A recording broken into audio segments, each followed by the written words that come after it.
उत्तराखंड में अमूमन सरकारी नौकरी को ज़्यादा तवज्जो दी जाती थी या फिर बच्चों को कहा जाता था इंजीनियर बनिए, डॉक्टर बनिए, क्योंकि उत्तराखंड में कहीं ना कहीं ये सोच लोगों की थी कि इंजीनियर और डॉक्टर और सरकारी नौकरी सबसे अच्छी है।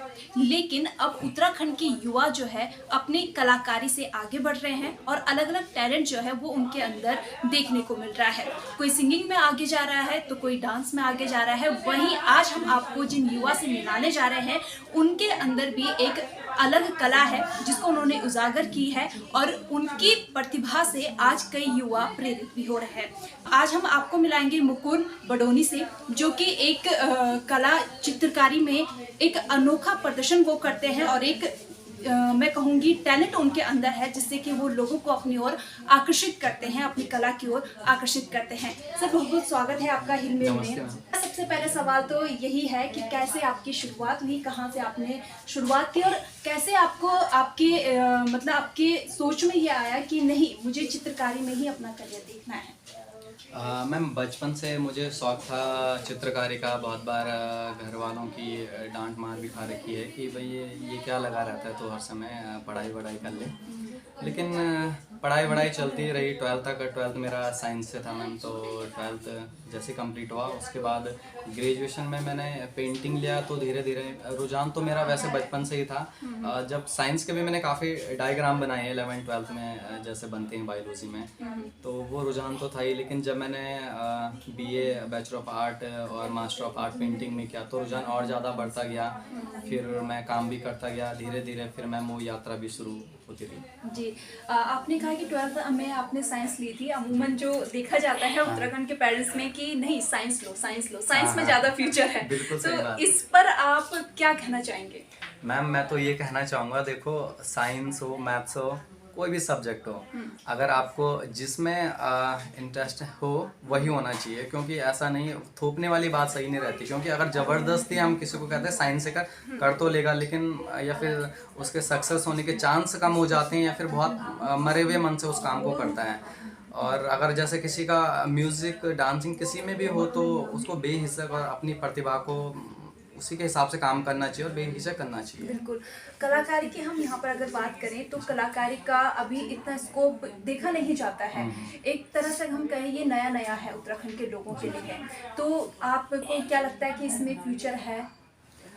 मैम, देखो, इसमें दो बातें सामने निकल कर आती है। अगर हम ग्रेजुएशन करें या फिर गवर्नमेंट जॉब की तैयारी करें, हो चाहे PG कॉलेज के लिए हो या फिर इंटर कॉलेज के लिए हो। और दूसरा है मैम, आर्टिस्ट का प्रोफेशनल आर्टिस्ट हो गए या फिर फैशन डिज़ाइनिंग में हो गया। इसमें दो ऑप्शन हो जाते हैं। तो ऑप्शन तो मैम अब तो समय ऐसा है कि बहुत ऑप्शन है। वैसे बेसिकली मैं देखता हूँ कि गवर्नमेंट पेंटिंग करके, गवर्नमेंट में अभी भी ज़्यादा लोग गवर्नमेंट में जॉब में जाना चाहते हैं पेंटिंग करके। लेकिन अगर कोई प्राइवेट में भी मैम करना चाहता है तो मुझे लगता है कि फ्यूचर है। और प्राइवेट में भी फ्यूचर उसी का ही मैम जो शिद्दत से सच में चित्रकार बनना चाहता है। बिल्कुल बिल्कुल, ये बात काफ़ी अच्छी उन्होंने कही। अगर शिद्दत से कोई चित्रकार बनना चाहता है तो स्कोप की कोई कमी नहीं है। जो कि कलाकारी, चित्रकारी उत्तराखंड में एक नया है। तो कहते हैं कि नए काम में हमेशा स्ट्रगल बहुत ज़्यादा होता है। तो आपको इस दौरान किस तरह का स्ट्रगल फेस करना पड़ा? मैम, स्ट्रगल तो पहले जब मैंने स्टार्ट किया था एकदम से मैम एक तो काम नहीं मिलता है। हमें खुद बोलना पड़ता है कि यार हमें कुछ करना है, आप करवाओ हमसे। ये बहुत दिक्कतें सबसे पहले हर किसी के पास आती है जो नया स्टार्ट कर रहा होगा। बहुत टफ होता है। लेकिन अगर तुम्हें लगता है कि तुमने काफ़ी काम कर लिया है, फिर धीरे धीरे लोग तुम्हें जान रहे हैं, तुम्हारे काम को, तो फिर तब जाके इस काम को कर सकते हैं। नहीं तो मैम और दूसरा है कि बहुत, अगर चलो तुम काम मिल गया कर भी रहे हो तो मैम बहुत धूप में काम करना पड़ता है, बहुत बारी बारिश में। जैसे मैं अपनी बात करूँ तो बहुत बारी मुझे बहुत ऊंची ऊंची सीढ़ियों में चढ़ना पड़ता है, वो भी बिना किसी प्रोटेक्शन के। तो उसमें ये भी खतरा रहता है, थोड़ा गिर गया तो ये कि रिस्क रहता है। बहुत ज़्यादा रिस्की रहता है। तो ये भी बहुत दिक्कतें हैं मैम वॉल पेंटिंग में। जी, आपने जब ये चित्रकारी शुरुआत की थी चित्रकारी की, तो इसमें किन किन लोगों का आपको सपोर्ट मिला जिससे कि आपको आगे बढ़ने में सहायता मिली है? मैम, देखो, सबसे पहले तो घर वालों का सपोर्ट रहा। क्योंकि अगर घर वालों का सपोर्ट ना हो तो चीज़ें संभव नहीं होती हैं। और उनका तो रहा ही। उसके बाद मैम उत्तरकाशी में SDM सर थे पहले, देवेंद्र सिंह नेगी। वो अभी नरेंद्र नगर SDM है। उन्होंने बहुत सपोर्ट मुझे किया है। काफ़ी प्रोजेक्ट उन्होंने शुरू में मुझे दिलवाए, जगह जगह देहरादून, ऋषिकेश, अल्मोड़ा काफ़ी जगहों पे दिलवाए। तो फिर मैं धीरे धीरे करते रहा, क्योंकि काम उतना मेरा अच्छा नहीं था, लेकिन मैं ये है कि बस करते रहा, मैंने छोड़ा नहीं कभी। और फिर वो सपोर्ट करते रहे, मैं करते रहा तो वो चलते रहा। और आज मैम ये है कि मैं उत्तराखंड के लगभग सभी डिस्ट्रिक्टों में काम कर चुका हूँ। बिल्कुल। आप चित्रकारी करते हैं तो उत्तराखंड की संस्कृति का आप प्रचार प्रसार भी करते हैं, उत्तराखंड का जो कल्चर है उसे आगे रखते हैं। अभी तक आपने किस तरह की चित्रकारी की है? मैम मेरी जो वॉल पेंटिंग है बेसिकली कैनवस पे भी करता हूँ, कम करता हूँ, लेकिन जो भी करता हूँ वो उत्तराखंड कल्चरली करता हूँ। तो वॉल पेंटिंग में मैम जो मेरे चित्रों का विषय है उत्तराखंड का, जैसे मैम पारीदान हो गया, क्योंकि उत्तराखंड में बहुत सारी घाटियाँ, हर जगह का अलग है, चमोली का अलग है, गढ़वाली, कुमाऊनी, जौनसारी, उनका सबका अलग है। तो यहाँ के जैसे पारीदान हो गए, आभूषण जैसे मैम हो गया, नथ हो गया, गुलबंद हो गया, और हमारे वाद्य यंत्र ढोल, डमाऊ, रणसिंगा, तो ये सभी है मैम जो उत्तराखंड से किसी ना किसी रूप से जुड़े हुए हैं। मेरा काम सब इन चीज़ों पे ही है बेसिकली। बिल्कुल। उत्तराखंड में वैसे तो इसका परिधान बोलेंगे हम या फिर खान पान बोलेंगे, सभी काफी खूबसूरत है, लेकिन अभी तक आपकी कौन सी ऐसी पेंटिंग है जिसको सबसे ज्यादा सराहाया गया है, लोगों ने सबसे ज्यादा पसंद किया है? मैम पर्टिकुलरली तो कोई पेंटिंग नहीं है जिसको सराहा, लेकिन एक मेरा प्रोजेक्ट है हरसिल में मैम। आपने वहाँ पे काफ़ी लोग जाते हैं, क्योंकि बहुत अच्छी हरसिल घाटी है। वो आधे साल में ये लगा लो 5-6 महीने तो बर्फ़ से ही ढकी रहती। तो वहाँ पे एक प्रोजेक्ट जिला प्रशासन उत्तरकाशी ने करवाया था। तो मैम वहाँ पे काफ़ी लोग देश विदेशों से आते हैं, और वो मुझे इंस्टा पे हो गया जैसे, और फेसबुक पे भी किसी न किसी माध्यम से मैसेज करते हैं। तो मैम वो मेरा लाइफ का सबसे अच्छा प्रोजेक्ट रहा है, और लोग भी उस काम को सबसे ज़्यादा पसंद करते हैं। बिल्कुल। युवाओं की अगर हम बात करें तो यहाँ पर ज़्यादातर देखा जाता है उत्तराखंड में गाइडेंस नहीं मिल पाती है। जैसे कि चित्रकारी भी अभी नया नया है, तो कई बच्चों के अंदर वो रहता है कि हाँ हम चित्रकारी करें, इसमें अपना फ्यूचर बनाएं, लेकिन जो गाइडेंस होती है कहीं ना कहीं उनके लिए वो कमी पड़ जाती है, इसलिए वो गाइड नहीं हो पाते हैं। इस पर क्या करें? मैम ये आपने एकदम सही कहा कि गाइडेंस की कमी है। मैंने भी जब पहले किया था तो मुझे भी नहीं कुछ पता था कि क्या करना है, कि बस ले तो लिया था लेकिन नहीं पता था, क्योंकि मुझे 11-12 दोबारा से आर्ट से करना पड़ा पेंटिंग से। तो बहुत ऐसे बच्चे हैं जिनको नहीं पता है, तो उनके लिए मैं ये कहूँगा जो उनके आसपास कोई आर्टिस्ट है जो अच्छा काम कर रहा है, या फिर कोई पेंटिंग से जो टीचर बने हैं, उनसे आप पूछ सकते हो कि हमको हमारा इसमें रुझान है और हमको काम करना है इसमें। तो वो लोग उनसे पूछ सकते हैं, सही से जानकारी ले सकते हैं, क्योंकि 11-12 के बाद ही डिसाइड होता है कि उन्हें क्या करना है।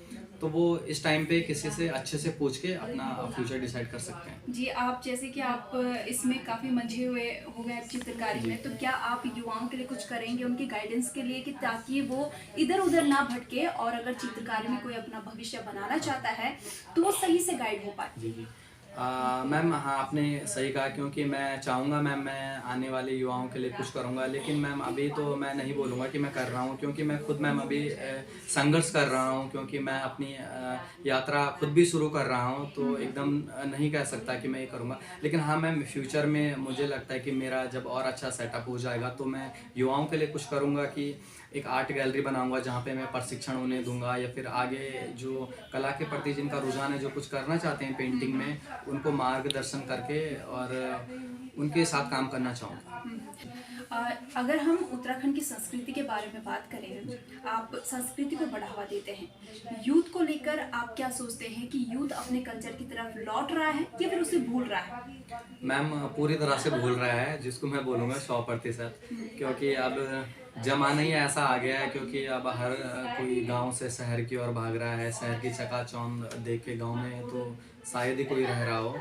तो अब सीधी सी बात है, जो शहर में आएगा वो क्यों अपनी संस्कृति के प्रति ज़्यादा लौटेगा।